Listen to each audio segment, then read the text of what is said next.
Olá, tudo bem? Eu sou o Dodô e estou começando mais um Manual do Cultura Pop, podcast onde eu irei conversar sobre obras da cultura pop como animes, filmes e videogames. Toda semana tem episódio novo, você acompanha nesse projeto e deixe seu comentário sobre esse episódio. Hoje iremos falar de Full Metal Alchemist, ou O Alquimista de Aço em português. Uma série que a gente tem que agradecer bastante aí à Rede TV por ter trago para o Brasil e ter passado na TV aberta, né? Que foi aonde eu conheci Fullmetal Alchemist. Nessa leva aí eu também conheci Hunter vs Hunter, então a Rede TV nos deu um presentaço aí, né? Com duas obras maravilhosas. E eu vou falar de Fullmetal Alchemist aqui porque a essa altura do campeonato você já deve ter percebido que muitas das obras que eu apresento aqui eu tento dizer que são obras boas de se apresentar para pessoas iniciarem na seita, né? Ou na seita dos filmes, na seita dos videogames ou na seita dos animes. Mas principalmente dos animes eu acho que é mais importante porque é onde mais sofre preconceito, né? Pessoas não querem, pessoas têm um leve preconceito assim para tentarem acompanhar um anime, não tem uma boa vontade inicial com animes. E como vários dos outros animes que eu apresentei aqui, Fullmetal Alchemist é um excelente anime para se apresentar para novatos, para pessoas que estão iniciando no mundo do anime, porque apesar de ser uma série de shounen, é uma série que traz assim um aprofundamento maior na trama, né? Apesar de ser um shounen, tem alguns pontos ali bem adultos, bem que eu sei que quando você é um otaku, você sabe que existem séries muito mais profundas que Fullmetal Alchemist. Mas eu acho que para um shounen, e principalmente da geração em que Fullmetal foi feito, ele vai um pouco além do que os animes da época dele faziam. Inclusive, eu acho que ele inspirou bastante as novas gerações de animes que já buscam mais esse aproveitamento da trama, né? Todo o drama envolvendo os homúnculos na série. Falando um pouquinho sobre a história de Fullmetal Alchemist, Fullmetal Alchemist se passa em um mundo muito parecido com o mundo ali da Revolução Industrial, do mundo real, mas onde as pessoas podem fazer alquimia, onde as pessoas têm a capacidade de fazer alquimia, que é muito parecido com magia. Então eu sempre apresento Fullmetal Alchemist para pessoas como o Harry Potter dos animes, para tentar convencer as pessoas a assistirem. Mas basicamente a alquimia em Fullmetal Alchemist é uma ciência que combina os princípios químicos e físicos com um toque de misticismo. Como eu disse, parece um pouquinho de magia. Nesse mundo, os alquimistas eles podem manipular a matéria através de um processo chamado transmutação e fazer, por exemplo, um pedaço de argila virar uma espada.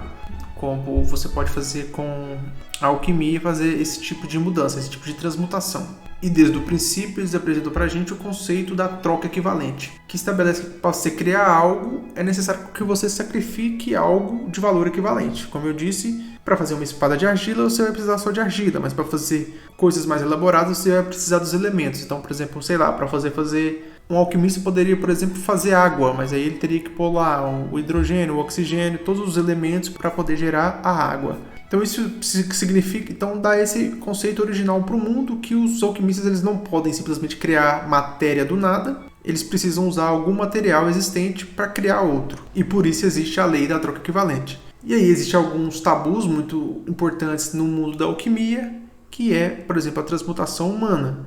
É proibido você desafiar as leis naturais, as leis da vida, porque isso pode trazer consequências terríveis. A transmutação humana seria, por exemplo, você tentar criar um humano do nada ou tentar ressuscitar alguém.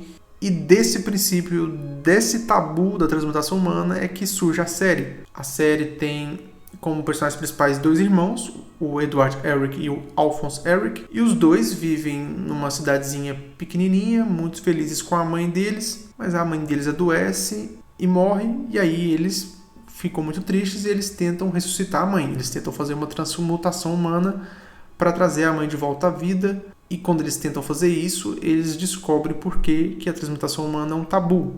Ao tentar transmutar a mãe deles, eles acabam entrando em contato com uma criatura, um ser, que se apresenta para eles como assim, eu sou o que vocês chamam de Deus. E ele pune eles por terem tentado uma transmutação humana. Ele leva o Alphonse Elric completamente e leva o braço do Edward Elric. Mas o Edward, em uma tentativa desesperada de salvar o irmão, faz uma troca, entre aspas, uma troca equivalente com a alquimia, ou com esse deus que surge para eles, e dá sua própria perna para trazer a alma do seu irmão de volta. E ele coloca a alma do seu irmão dentro da armadura que estava na sala onde ele tentou a transmutação humana. Essa armadura ganha vida, então a armadura, a alma do Alfonso vive dentro da armadura, então ele tem os mesmos sentimentos e os mesmos pensamentos, lembranças do Alfonso, mas ele não é mais um humano de verdade. Ele não tem corpo, ele não sente calor, ele não sente fome, ele não sente sono. Ele vive como a gente imagina que um robô viveria, um robô super avançado viveria, só que numa armadura medieval. E a partir daí, com os dois, um sem braço e sem perna e o outro sem corpo, nessa tentativa fracassada de ressuscitar a mãe deles, os dois irmãos saem em uma jornada em busca da Pedra Filosofal, mais uma ligação com Harry Potter aí que eu sempre faço quando eu apresento Fullmetal Alchemist. Eles saem em busca da Pedra Filosofal porque, em teoria, a Pedra Filosofal quebraria a regra da troca equivalente, ou seja, eles poderiam recuperar os seus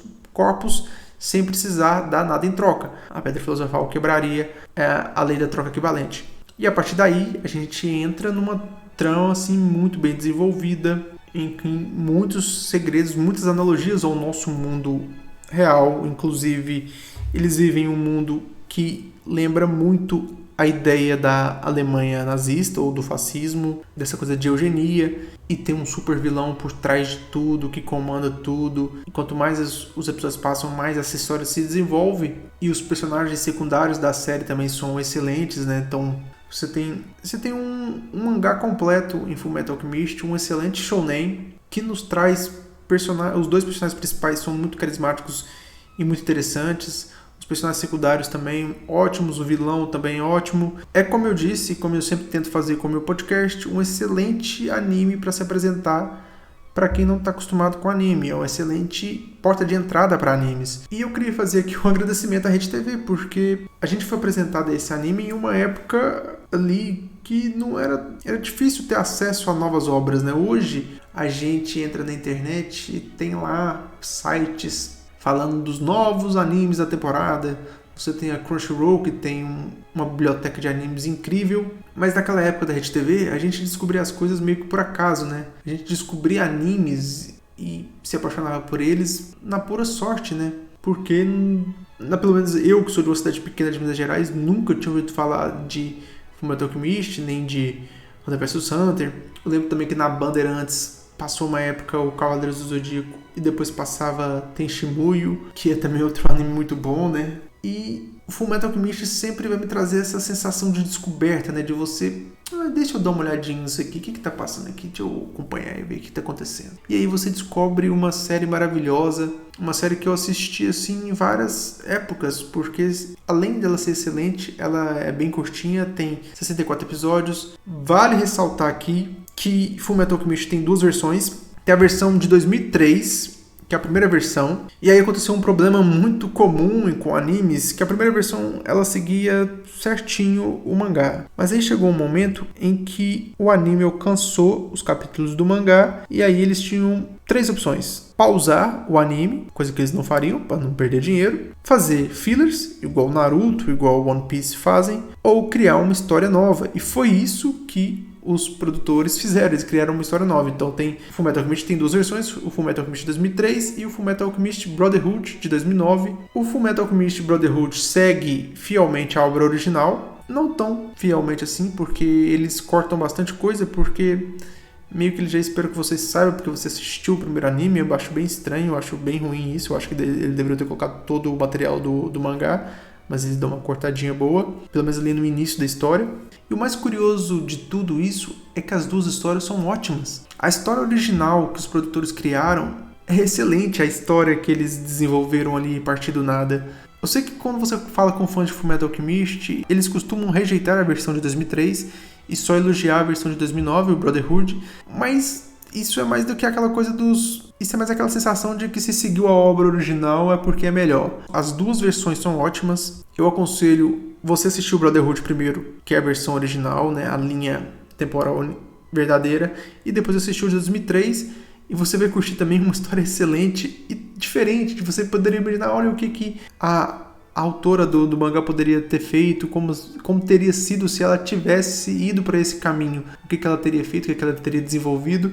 São dois conceitos parecidos e muito diferentes ao mesmo tempo, e que dão uma cara assim muito única para esse anime, dele ter essas duas versões e as duas serem muito bem feitas. Dito isso, esse é o meu comentário sobre Fullmetal Alchemist. É um excelente anime shounen. Pra mim, nota 8 de 10. Eu, sinceramente, não vejo muitos defeitos. Eu dou essa nota mais porque eu vejo que existem obras melhores, com mais coisas que eu me identifico, com coisas que eu gosto mais. Mas eu acho esse aqui um excelente porta de entrada. Foi com ele que eu coloquei a minha esposa no mundo dos animes. Foi com ele que eu convenci o meu irmão, que é 8 anos mais velho que eu, a voltar a assistir animes. É ele sempre que eu tento explicar por que eu gosto de animes. Eu falo, assiste Fullmetal Alchemist Brotherhood, que você vai entender a qualidade que os animes podem alcançar e o que eles podem ir além de uma série da Netflix. Porque o conceito de Fullmetal Alchemist não é muito diferente do que a gente tem no Ocidente. Ele, apesar de ser japonês, ele é bem inspirado nessa cultura ocidental. Mas quando você assiste uma série com atores, tem uma limitação tecnológica sobre os efeitos especiais. E com os animes isso não tem. E a maneira como que os japoneses criam as expressões dos personagens, a maneira com que a dublagem é feita, é muito mais, assim,